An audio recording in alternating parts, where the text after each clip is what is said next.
ನಿನ್ನೆ ಮೈಸೂರಿನ ಮಾಜಿ ಸಂಸದರು ನನ್ನ ತಾಯಿಯ ಬಗ್ಗೆ ಒಂದು ಅವಹೇಳನಕಾರಿ ಹೇಳಿಕೆ ಕೊಟ್ಟಿದ್ದಾರೆ. ನಾನು ಪ್ರತಾಪ್ ತಿಮ್ಮನಿಗೆ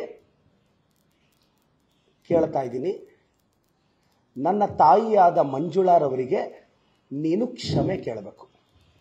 ನನ್ನ ತಾಯಿಗೆ ನೀನು ಅವಮಾನ ಮಾಡಿದ್ಯಾ. ನನ್ನ ತಾಯಿ ಹೆಸರು ಮಂಜುಳಾ ಅಂತ. ಆಕೆ ಎಷ್ಟು ಶ್ರೇಷ್ಠ ತಾಯಿ ಅಂದರೆ 2023ರ ಕರ್ನಾಟಕ ರಾಜಕಾರಣಕ್ಕೆ ಒಬ್ಬ ರಣಬೇಟೆಗಾರನನ್ನ ಕೊಟ್ಟಷ್ಟು ಶ್ರೇಷ್ಠ ತಾಯಿ. ಆಕಾಶದಲ್ಲಿ ಇದ್ರಲ್ಲ, ಅವ್ರನ್ನೆಲ್ಲ ಭೂಮಿಗಿಳಿಸಿದಂತಹ ವ್ಯಕ್ತಿಗೆ ಜನ್ಮ ಕೊಟ್ಟ ತಾಯಿ. ನನ್ನ ತಾಯಿಗೆ ನೀನು ಕ್ಷಮೆ ಕೇಳು. ನನ್ನ ತಾಯಿ ಎಲ್ಲೋ ಸ್ವರ್ಗದಲ್ಲಿದ್ದಾರೆ, ನೀನು ಅಲ್ಲಿಗೋಗಿ ಕ್ಷಮೆ ಕೇಳಬೇಡ. ಯಾಕೆಂದ್ರೆ ನಿನ್ನಂಥವ್ರು ನರಕಕ್ಕೆ ಹೋಗೋದು, ಸ್ವರ್ಗಕ್ಕೆಲ್ಲ ಹೋಗಲ್ಲ. ಅದ್ರ ಬದಲು ನಿನ್ನ ಮನೆಯಿಂದ ಆಚೆ ಬಂದ್ರೆ ಚಾಮುಂಡಿ ಬೆಟ್ಟ ಕಾಣಿಸುತ್ತೆ, ಆ ಚಾಮುಂಡಿ ತಾಯಿಗೆ ಕ್ಷಮೆ ಕೇಳು. ಯಾಕೆಂದ್ರೆ ನನ್ನ ತಾಯಿ ಚಾಮುಂಡಿ ತಾಯಿ ಅಷ್ಟೇ ಶ್ರೇಷ್ಠಳು. ಇಲ್ಲ ನಿನ್ಗೆ ಆಚೆ ಬರಕ್ಕಾಗಲಿಲ್ಲ ಅಂದ್ರೆ ಮನೆಯಲ್ಲಿ ಸೀತಾದೇವಿ ಫೋಟೋ ಇದ್ರೆ ಸೀತಾಮಾತೆಗೆ ಕ್ಷಮೆ ಕೇಳು.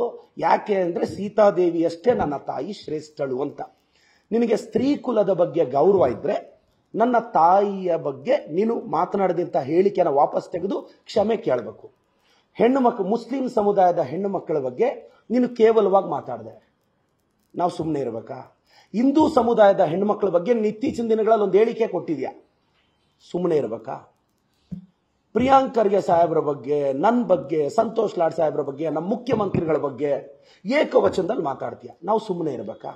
ಇಷ್ಟಕ್ಕೂ ನಿಮಗೆ ಟೈಮ್ ಲೈನ್ ಹೇಳ್ತೀನಿ ಸರ್, ಪತ್ರಕರ್ತರಿಗೆ, ರಾಜ್ಯದ ಜನತೆಗೆ. ನಾನು ಪ್ರತಾಪ್ ಸಿಂಹ ಅವ್ರನ್ನ ಯಾವತ್ತೂ ಅವ್ರ ಪರ್ಸನಲ್ ವಿಚಾರಕ್ಕೆ ನಾನು ಓದೋನಲ್ಲ.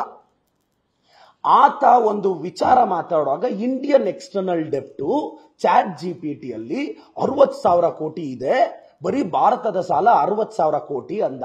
ನಾನು ಅದೇ ಚಾಟ್ ಜಿಪಿಟಿಯಲ್ಲಿ ಹೋಗಿ ಭಾರತದ ಸಾಲ 61 ಲಕ್ಷ ಕೋಟಿ ಗುರು, 60,000 ಕೋಟಿ ಅಲ್ಲ. 60,000 ಕೋಟಿ ಅಂದ್ರೆ ನಮ್ಮ ಬ್ಯಾಂಗ್ಳೂರ್ದು ಬಡ್ಜೆಟ್. ಅಷ್ಟು ಸಾಲ 61 ಲಕ್ಷ ಕೋಟಿ ಅಂದ್ರೆ ಆವತ್ತು ಪ್ರತಾಪ್ ಸಿಂಹ ಅವರು ಮೈಸೂರಲ್ಲಿ ಅಪ್ಪನ ಬಗ್ಗೆ ಡೌಟ್ ಇದ್ರೆ ಅಪ್ಪನ್ ಗೊತ್ತಿಲ್ಲದೆ ಇರೋರು ಅಂತ ಮಾತಾಡ್ದ. ನಾನಾದ್ರೂ ಲಿಮಿಟ್ ದಾಟ್ಲಿಲ್ಲ. ಮಾರನೇ ದಿನ ಆಸ್ತಿಯಲ್ಲಿ ಭಾಗ ಬೇಕಾ ಗುರು ಅಂದೆ. ಹಂಗ್ಯಾಕಂದೆ? ನಮ್ಮ ಚಿಕ್ಕಪ್ಪ ಮಗನ ತರ ಸ್ವಲ್ಪ ಪ್ರತಾಪ ಕಾಣಿಸ್ದ, ಆ ಭಾವನೆಯಲ್ಲಿ ಹೇಳ್ದೆ. ನಿನ್ನೆ ಆತ ಏನ್ ಹೇಳ್ದ, ಅವ್ರ ತಂದೆಯವರೇನೋ ಚಿಕ್ಕಬಳ್ಳಾಪುರಕ್ಕೆ ಬಂದಿದ್ರೆ ನಾನು ಸುಂದರವಾಗಿ ಹುಟ್ಟಿದ್ದೆ ಅಂತ. ನೀನ್ ತ್ರಿಪುರ ಸುಂದರನ ಗುರು,